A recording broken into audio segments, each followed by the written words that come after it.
G.A.. म्हणजेच मराठी साहित्यातील एक निबिड रानातलं एक झपाटलेलं आणि झपाटून टाकणारं एक झाड आहे.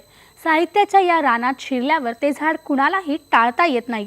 ते मागे टाकून आपण पुढे गेलो असंही कधीच होत नाही, असं मनोगत मेघना पेठे यांनी व्यक्त केलंय. ज्येष्ठ साहित्यिक जी.ए. कुलकर्णी यांच्या स्मृतिदिनानिमित्त आशय सांस्कृतिक आणि जी.ए. कुटुंबाच्या वतीनं जी.ए. महोत्सवाचं आयोजन करण्यात आलं आणि यावेळी मेघना पेठे यांना प्रिय जी.ए. कथाकार हा पुरस्कार देण्यात आला. ज्येष्ठ लेखिका कमल देसाई यांच्या हस्ते हा पुरस्कार देण्यात आलाय. आज मला आनंद झालेला आहे. उत्तर आधुनिक काळात साहित्याच्या क्षेत्रात लुडबुडलेल्या कुठल्याही माणसानं आनंद झाला आहे असं बिनदिक्कतपणे म्हणायचं नसतं, याची जाणीव मला आहे.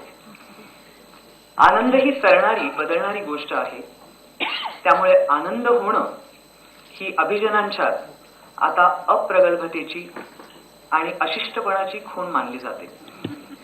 त्यामुळे मी सुद्धा पुन्हा पुन्हा स्वतःला नीट तपासून पाहिलं आणि तरीही या पुरस्काराची वार्ता कळल्यावर जो आनंद मला झाला होता तोच आनंद आजही होतो आहे.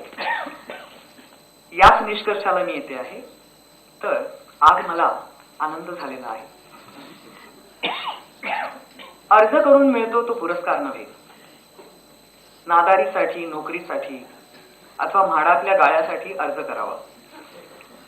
पुरस्कार वळीवाच्या पावसासारखा अचानक अनपेक्षितपणे यावा. एखाद्या कबुतरानं घुंगूर बांधलेल्या गुलाबी पायावर गिरकी घेऊन सोचीतून पत्र टाकल्यासारखी त्या पुरस्काराची शुभवार्ता आपल्यापर्यंत पोहोचावी. हा पुरस्कार अगदी तसाच मला मिळाला याचा मला आनंद वाटतो. पण या पुरस्कारानं झालेल्या आनंदाचं सर्वात महत्वाचं कारण म्हणजे ज्यांच्या नावानं हा पुरस्कार मला मिळतो आहे ते जी.ए. मराठी साहित्यातला मैलाचा दगड असा रटाळ दुसऱ्या भाषेतून उचललेला आणि वापरून गुळगुळीत झालेला शब्दप्रयोग मी त्यांच्यासाठी अर्थातच करणार नाही. लखलखीत, स्वतंत्र आणि वर्मी जखम करणाऱ्या प्रतिमांनी मराठी साहित्य श्रीमंत करणारा हा बादशहा, त्याचं वर्णन करताना कुठली प्रतिमा वापरायची तर संकोच वाटतो. कदाचित ती त्यांनीच आधी वापरलेली प्रतिमा असेल असंही वाटतं. तरीही सगळा संकोच आणि भय ओलांडून म्हणायचंच तर जी.ए. म्हणजे मराठी साहित्याच्या निबिड रानातलं एक झपाटलेलं आणि झपाटून टाकणारं झाड असंच मी म्हणेन. साहित्याच्या या रानात शिरल्यानंतर जी.ए. हे झाड कुणाला टाळता येत नाही. ते ओलांडून अथवा मागे टाकून रानाबाहेर पडलो असं कधी होत नाही. जी.एन. नेमकं काय वाटलेलं आहे हे धूसर कळत असताना त्यांच्या एका सुरुवातीच्या कथेतलं एक वाक्य समोर आलं. बाधा नावाची ही कथा. नायिकेच्या भावाविषयी लिहिताना जी.ए. म्हणतात, एकाकी, संतापी आणि चाफ्याच्या फुलासारख्या मनाचा हा भाव. त्याच्या कलानं घेणारं कोणीतरी असावं असं तिला वाटलं. आणि मला जाणवलं की हेच तर या माणसाबद्दल आपल्यालाही वाटलेलं आहे. एकाकी, संतापी आणि चाफ्याच्या फुलासारख्या मनाचा हा लेखक.